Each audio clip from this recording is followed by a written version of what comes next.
This week on Intrigued Full Effect. We need to set a protocol that happens, when someone goes missing. Protocol is very important to Native tribes or organizations and things like that. We all have a certain protocol that we go by. That needs to happen, with these cases. We may not find the killer, we may not find where our loved one went, but when we interview these families and they focus much more on the story and celebrating life and how the person really was when they were here. I'm Chandrea Thomas, and welcome to Episode 4, Part 2. In this podcast, I talk about curious cases, disappearances, and other stuff. And today, I'm continuing the conversation about the 2017 disappearance of 20-year-old Ashley Loring Heavy Runner on the Blackfeet Reservation in Browning, Montana. I spoke to her family in Part 1. In this episode, I'm talking to activist Deborah Maytubee, who runs a nonprofit focused on raising awareness about missing and murdered Indigenous women. I also spoke to Ivan McDonald, a documentary filmmaker who's raising awareness about the silent crisis through his work. The conversations were deep, so let's get into my chat with Deborah. This is what happened. I'm talking with Deborah Maytubee. She's the person who started the organization of Missing and Murdered Indigenous Women USA. Deborah, thank you for joining me. Thank you. Thank you for having us. So first off, just tell me about the organization and how you got started with all of it. My husband is Navajo, and so we moved down to the Navajo reservation. We were very involved in Gallup, the border town, and I actually had two friends that were murdered there. Deborah's friends were murdered in 2012 and 2015. At that time, she thought the violence was concentrated in the Southwest. It's Sharon Gorman and Andrea Begay. And after that, I started researching, what was going on. I started hearing the families' stories, and it broke my heart because they had felt so abandoned. Around 2015, Deborah moved to Portland and noticed the stories of missing and murdered victims were being echoed from reservations all across the country. That's when she started the nonprofit called Missing and Murdered Indigenous Women USA. The goal is to help families who need support. The worst reservation in the United States is like a 2-hour drive from us. That really got me going, and we started the page in 2015, to create awareness. After the first year, we realized that there were literally thousands of these families out there. I always tell all the families, people care, they just didn't know. And that's what we're seeing. People do really care. But that's how we started, was out of the deaths of my two friends. Deborah also says that more people should be aware of the silent crisis. It was just literally thousands of people out there with no idea of what was going on in their child's case, no investigation, no searches. From what I've been learning from people who I've been talking to about this particular issue of missing and murdered Indigenous women and men, that's the other part of it too. Hey, yes, is that, yes. Yeah, absolutely, is that they feel as though whatever legal system you guys have in place on the reservation seems to not be working for them. That's what I'm gathering from these conversations. Yes, and it's not just a couple. It's like every family has the same story. When my first friend got murdered, when Sharon got murdered, others around us weren't even reacting. And I was like, what is going on with you guys? Sharon's gone, and we need to try to find justice and all that. And there was just no expression of anything. And that's when I realized that they were used to this. They shut off emotionally from it because it happens all the time. When you say it's the norm, it's become the norm, do you have any type of statistical information that goes along with that, or any numbers that go along with what's happening on the reservations across the country? Well, this is the thing. It's like, as far as statistics go, the federal government keeps no statistics on us at all, on crimes against us or crimes committed in Indian country. And so what we're having to do right now is actually create our own databases.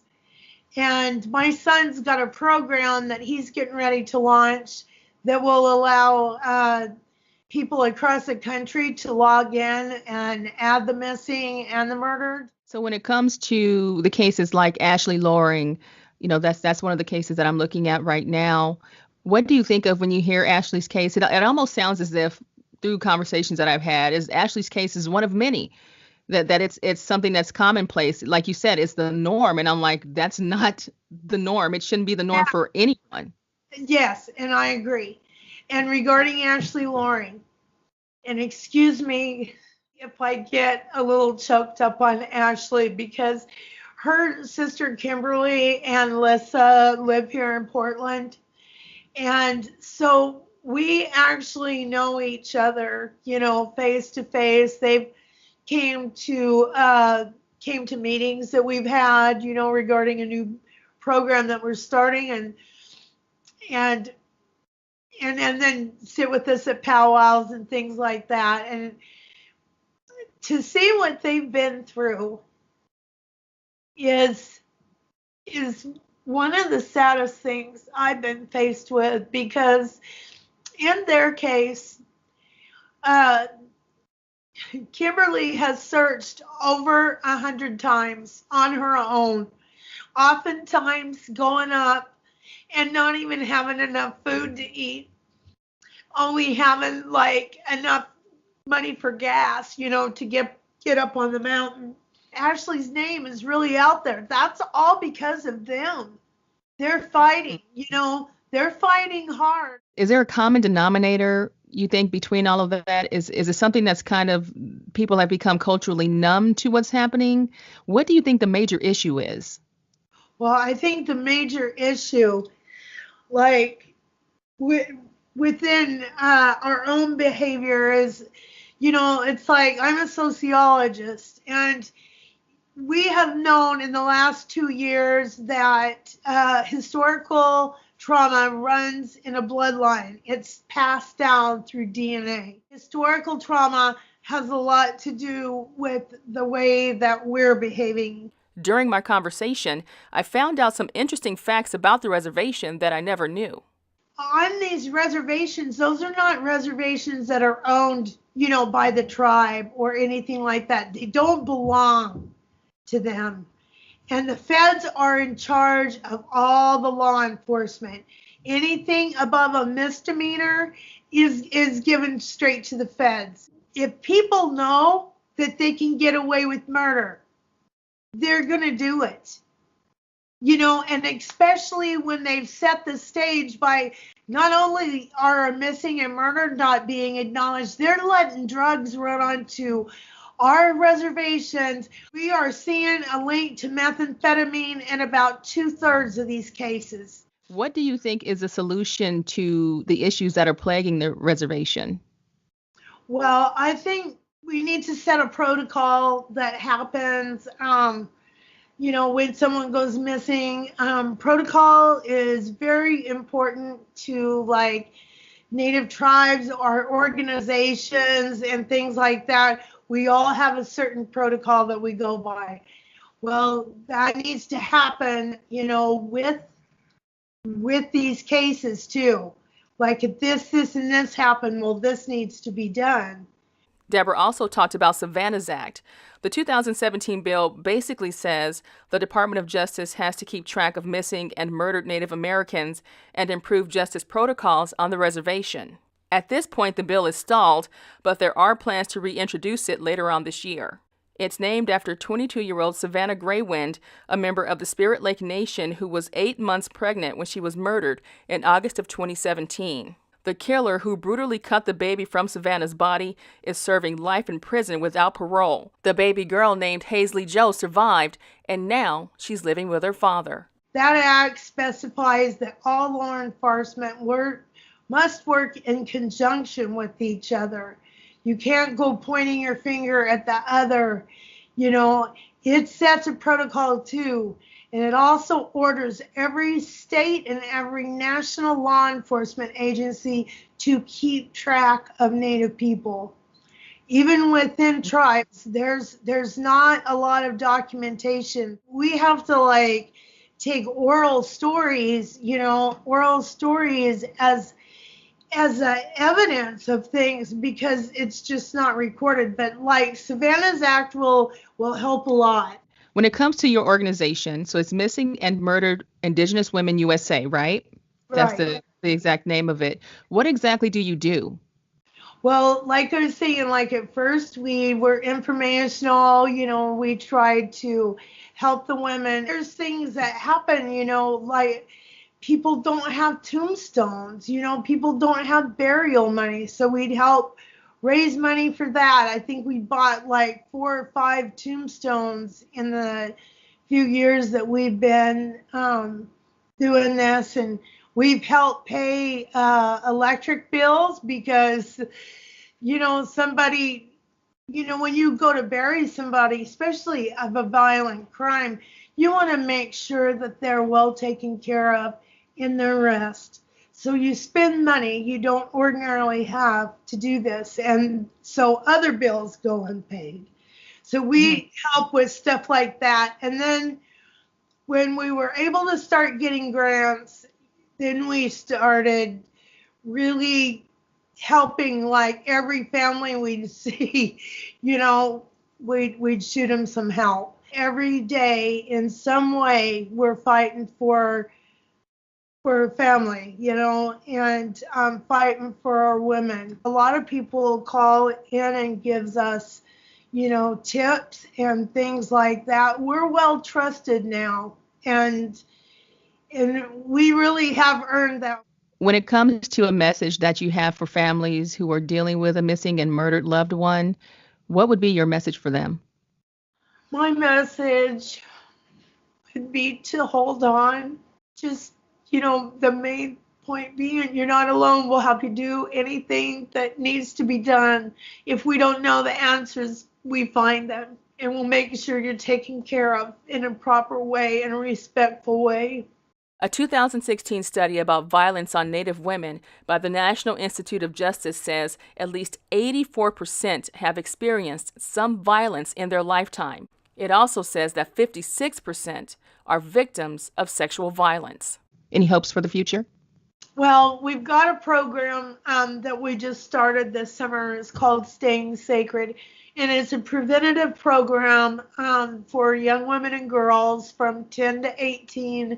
Our hope and our main purpose in Staying Sacred is to be the light that we didn't have when we were sexually assaulted or were, going through all these things, and empowering people is that's one of the most sacred gifts that you can give someone, is to let them know they do have power, that they are heard. Our hope is, by the time these little girls have children, we want this to be just a very, very bad memory in our history. And that leads me to my second activist, Ivan McDonald. He's raising awareness for his people through his work as a filmmaker. His latest project is called When They Were Here.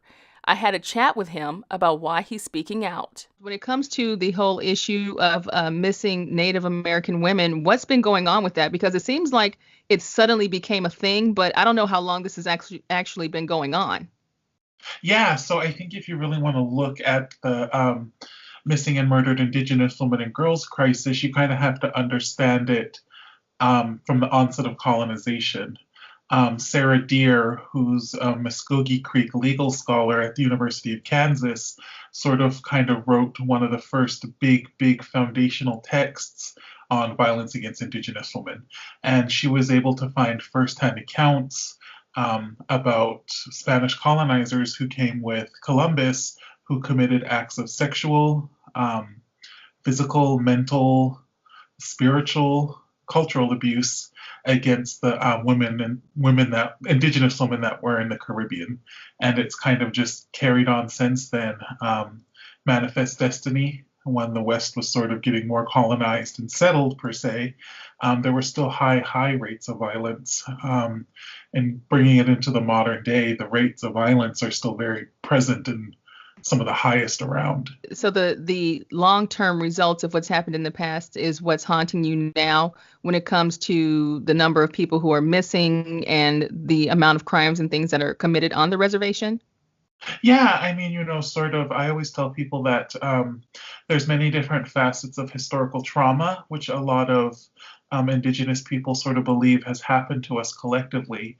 And violence, specific gender-based violence, is sort of one of those big issues. I mean, a lot of the more firsthand accounts or texts I've been able to find, similar to Sarah Deer, have stated uprisings on reservations or forts started because of the violence that Indigenous women were facing or in tribal communities.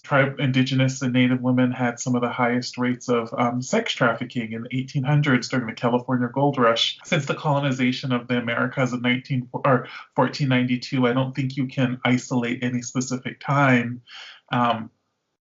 and present a time that there wasn't some sort of violence happening against Indigenous women. And there's sort of these reverberations, which are currently we're still experiencing. So basically what you're saying is when it comes down to it, historically, since the 1400s, 1492, that era leading all the way up to today, there's been this history of the abuse of Native women, or you say Indigenous women, that has pretty much carried on into the 21st century. So now you're seeing cases of these disappearances. They seem to be more in the media now. So I don't know what it is that's creating that buzz around that. Can you explain that to me? I think that's been kind of a big push due to activists. One of the big things that I think most people are surprised of when they learn about sort of the grassroots efforts of combating violence against Native and Indigenous women is kind of, wow, it's so expansive. I mean, you could sort of turn to any tribal community and see that there's some sort of response. And I think that a lot of the times with the newer cases, I have to say social media has been a huge factor in getting those cases more out in the open. There used to be times when women would go missing in Montana. With a few other people, we would kind of figure out what reservation they were from, and then really push hard on the news media, local news stations that were in that area to cover the issue. That was something I think it's really boiled down to, that I don't think the cases are happening more. It's just that they're becoming more out in the open. When something on the reservation happens, like corruption or embezzlement charges, you can guarantee that it'll be in the local media within that same day. But when a teen girl from the same area goes missing, a Native teen girl, it's sometimes days before it's reported on. Wow, that seems to be the same issue that happens with people of color, all people of color. Oh, exactly. When you stop and think about trying to get that coverage, for sure. So, I mean, that's pretty much my push for why I'm doing this podcast, because I think it's important for these stories to be out there, because honestly, I didn't realize this stuff was happening. I have friends who live on a reservation in Arizona. Through all the years of knowing them, this type of conversation never took place.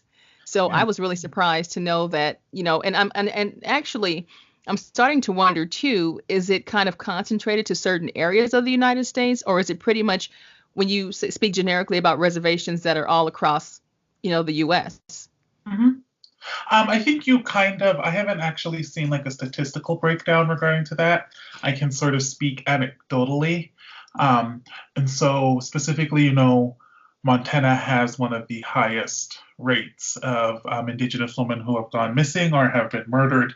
And I think that's due to the disproportionate amount of Native people within the state. So Montana, the second largest group outside of white people, is Native people. And so I think that when there's currently 6 federally recognized tribes and 1 state recognized tribe, and so, give or take any area in the state, you're probably within an hour, at least an hour or two, to a reservation. Arizona, Utah, Washington, specifically, a lot of these places with larger Native populations, I think the percentages are higher, but I think looking at any state, any area with Indigenous people, even like a small community, they're most likely still disproportionately affected. Mm-hmm. Do you have any statistical information that you've been able to discover as you've worked on your documentary? Yeah, I sort of actually started working on the documentary when I was in grad school, getting my master's at the University of Montana, and so I had more access to those amazing databases where you can kind of look for that specific information. Um, I used to spend hours looking through governmental reports, um, organizational reports, sort of anything I could kind of get my hands on. That's sort of another issue that comes up when sort of quantifying the crisis is there really isn't much data. A lot of the accounts we hear are sort of anecdotal, but we have to back them up through oral testimony, looking at police reports. Speaking in general, there is no federal mandate to list the ethnicity of someone when they're found to be murdered. There is no federal mandate to list anything related to ethnicity when someone is kidnapped. And so trying to find statistics, really hard, cold, like these are the statistics, this is what's happening, is sometimes hard. But currently within 2018, the last numbers I saw, there was over 600 active cases of missing Indigenous women within the state or within the United States. That was from the National Crime Information Center, but they have over 5,000 cases, but there was only 600 that were active, over 600 that were active. Some scholars think that number could be 3 to 4 to possibly even 5 times higher, but because data isn't accurately tracked, it's sort of hard to quantify. Within Montana specifically, Indigenous women and girls are probably around 3 to 3.3, 3.5% of the population, but hover anywhere between 30 to 40% of those deemed missing by the Montana Department of Justice. Wow. Okay, so let me get this straight. So while the percentage is 3% within Montana, but the number of missing persons cases when it comes to that state is 40% Indigenous women, just so I'm clear. Yeah. So it usually hovers around 30 to 40. I get those numbers from the Montana Missing Persons Clearinghouse, which is through the Montana Department of Justice. So I tend to go in every 2 weeks, every month, and sort of calculate my ratios and figures. And I think the last time I did that was at the beginning of December, and the number was, I think, around 33% of those deemed missing. Those are ones that have just had police reports filed. They've been entered into Department of Justice databases of Indigenous women. So, still very much disproportionate in the state. Wow. So what do you think is happening? Do you think these young women are being trafficked? Do you think people are murdering them, or they're just running away? What have you guys come up with? I don't think you can pinpoint it to any specific because it kind of runs the whole gamut. We've heard stories of women who have been trafficked. I think there's this interesting fact, sort of, and again, this is just anecdotally and from my own research I've done. There's a bit of this women and girls who go missing not on their own accord, who are kidnapped, murdered, but there is also this possible other subset group of women who go missing on their own. So they leave the harsh environments of reservation, the historical trauma, sort of those oppressive systems that are in place. They can sometimes leave that on their own accord, but a lot of the times when they do leave on their own accord, the situations aren't very safe. So currently on my own reservation, on the Blackfeet Reservation, there's a girl who just went missing probably within the last 2 to 3 weeks. And she was kidnapped. And so there's some talk. Yeah, there's some talk of whether she willingly went with this person and was kidnapped, or she was just kidnapped in general. And I think that's a lot of the things you can kind of break it down and put it into one group, but it's still the fact that a lot of these times these women are going missing due to factors that are a lot of the time out of their own control. So you and your sister decided to do this documentary to hope to put this whole thing together.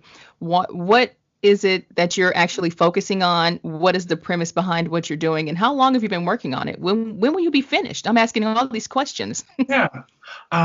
So we actually began the project last year.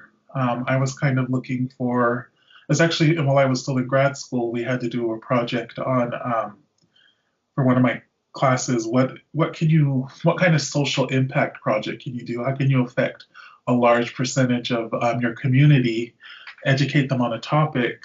And so, I come from a sort of more academic research background. So I was like, I'll write an article, I'll get that published, da da da da da. But when I decided to focus on missing and murdered Indigenous women, I was like, if I'm going to get this information out and disseminated, the people who need to see it aren't going to get the information from some academic journal. They have to pay $30 to access. And it's also a very personal issue. In 1979, our cousin Monica was kidnapped and murdered on the Blackfeet Reservation. She was kidnapped from her elementary school and later found frozen to a mountain on the outskirts of the reservation. Ashley Loring Heavy Runner. Wow. Yeah, Ashley Loring Heavy Runner, who's currently missing. You spoke with her sister Kimberly. That's another one of her relatives. When we were first sort of starting this project, I spoke with some family members, and just off the top of their heads, they could come up with at least 4 to 5 family members who would fall under the umbrella of missing and murdered Indigenous women. Wow. And that's since like the 1970s, you said, when you're from the young girl that you said that was found. Yeah, in the yes. 1970s. Yeah, she went missing in 1979, and was actually found a few days later.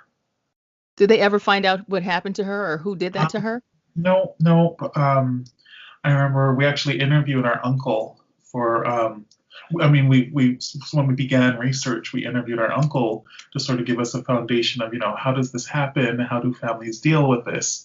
And when she first went missing, it was kind of, she wandered off with friends. She'll be back. She sort of, she's just hiding out for a time. And this was a 7-year-old. And this was in the middle of winter on the Blackfeet Reservation, which is a very, very harsh environment at that time.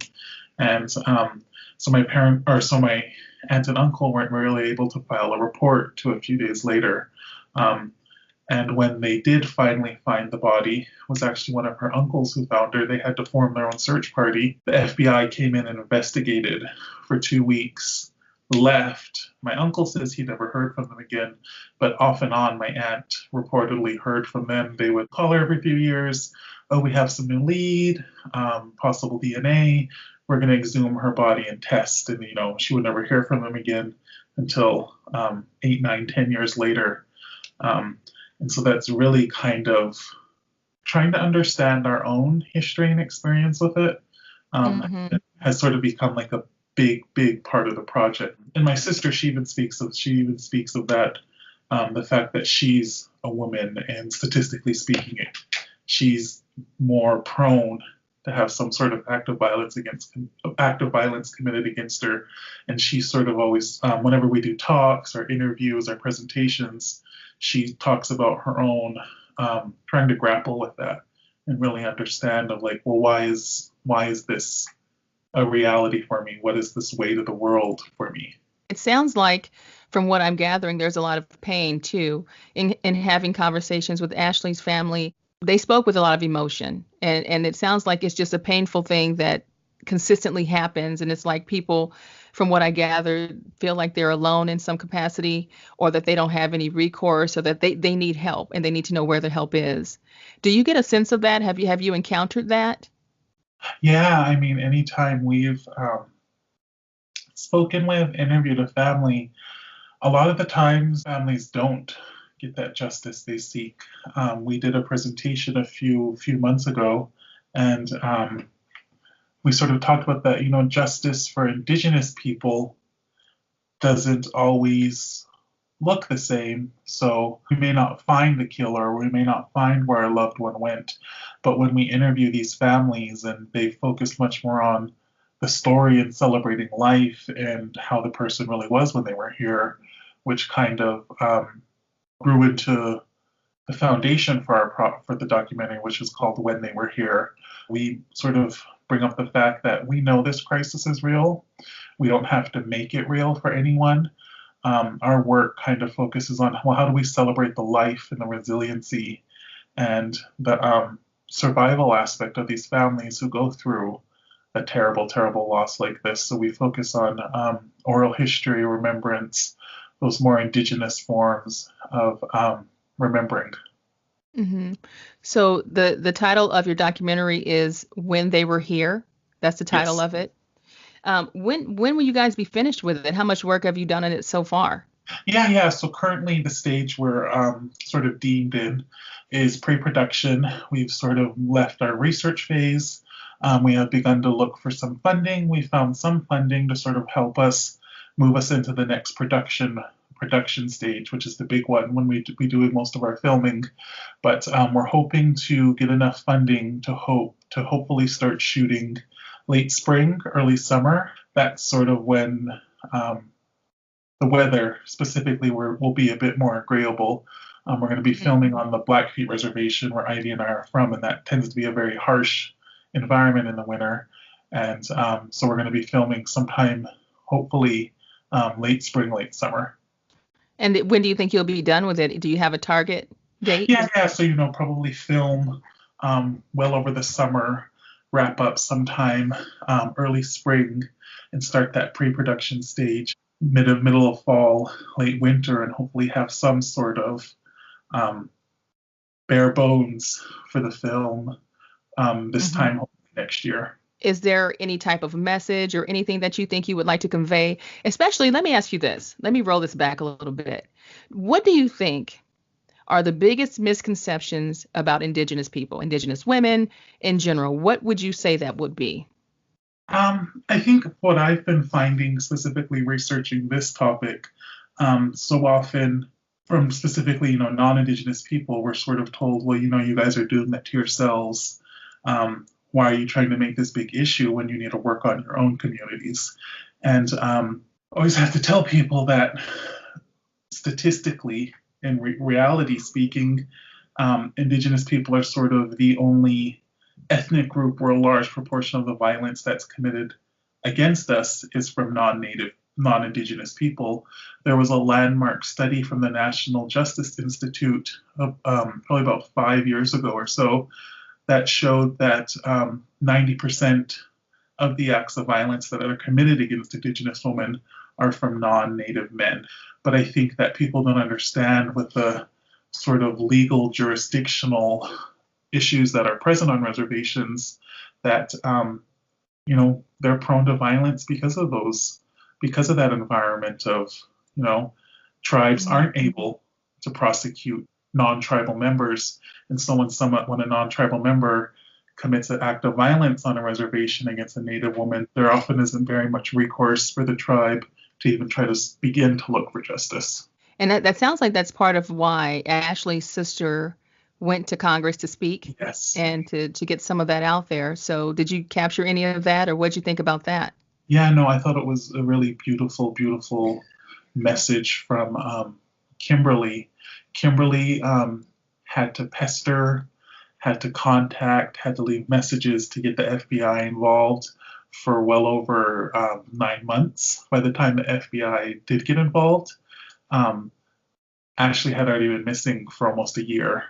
And that kind of plays into a lot of these cases of when someone goes missing on a reservation, there's this fumbling around of, well, who's going to investigate that? Did they go missing on the reservation? Did they go missing off? The person who possibly made them go missing, are they Native? Are they non-Native? So there's this push and pull and back and forth, and the people who are left to deal with all of that are the families whose loved ones do go missing or are murdered. And so I think Ashley provided that real heartfelt testimony. We've actually been on a search on the reservation with Kimberly, and she's not going to stop until she finds some sort of justice for her and her family. And I think that's so often the case that that's what so many families are left with. How do we find our own justice? hmm And what I also read recently was that there was a body found on the Blackfeet Reservation about mid-December. Did anybody say anything about what's happening with that at this point? Yeah, no, the last thing I had heard was that the body was sent to the FBI headquarters for testing, um, some sort of DNA testing, but I haven't heard much. Yes, Um, they're not saying how long the body's been there. No, nothing about the condition or anything like that. yeah, no, I just heard that it was found at the more southern edge of the reservation. And so, that's sort of all the information I've heard. hmm Is there anything else that I didn't ask you about that you think people need to know? Yeah, I just think, there isn't a native person, a native community, a native reservation that doesn't have some sort of story of a loved one, a loved mother, daughter, sister, aunt, cousin, next door neighbor, who's been either murdered or missing. I think anytime you could pick a reservation at random, and you'd be able to find someone who has some sort of story to share. And I think that's just something people don't often get when they sort of begin to look at the crisis. What do you think would be the biggest lesson that will be learned from this documentary? I think it could just be, this crisis has been, 500 years in the making, and it hasn't really slowed down since those first ships arrived off the coast of the Caribbean, and really trying to understand why the structure or the foundation for justice for Native people, why this structure has been built for us, but we had no hands in making it, and why so often we fall through the cracks of that structure. Mm, very insightful, very insightful. All right, Ivan, thank you very much for taking the time to talk with me. I know you have a lot of work to do, and I will be keeping an eye out for your documentary, When They Were Here. I love that title, by the way. That is an excellent title. Yeah, celebrating the life of the person, how they were when they were here. Absolutely. Thank you, sir. Thank you. When it comes to my final thoughts about this episode, I have to say that my eyes were opened. Just when I thought I had a good understanding of the reservation, I realized that I had a lot to learn. Now I have a better understanding about the historical and deep-rooted plight of people living on reservations all across the country. I learned that some feel invisible and helpless, and they're not getting the justice they deserve. They want to be heard. They also want people to know that they will no longer stand for injustice. And you know what? I'm so glad I did this episode, which is actually one of the longest I've ever done in my series so far. There was so much to learn, so much to hear, so much to absorb, and it was time well spent. So what do we do now? I think it's important for us to pay more attention to what's happening outside of our own bubble and to get a better understanding of the world around us. If you're curious about a culture or a religion, all you have to do is ask a question. It's as simple as that. I want to thank the Loring family, Deborah Maytubee, and Ivan McDonald for sharing their insight on this important story. Thank you. If you have any cases or disappearances that you want me to check out, just message me on the Intrigued Full Effect website or via email at intriguedfulleffect@hotmail.com. Until next time, be safe and stay true.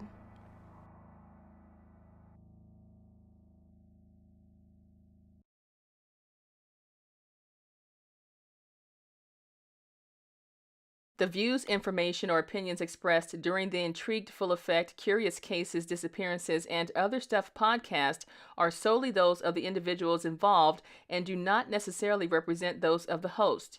The primary purpose of this podcast is to educate and inform. The host of this podcast assumes no liability or responsibility for any activities in connections with opinions shared in the podcast.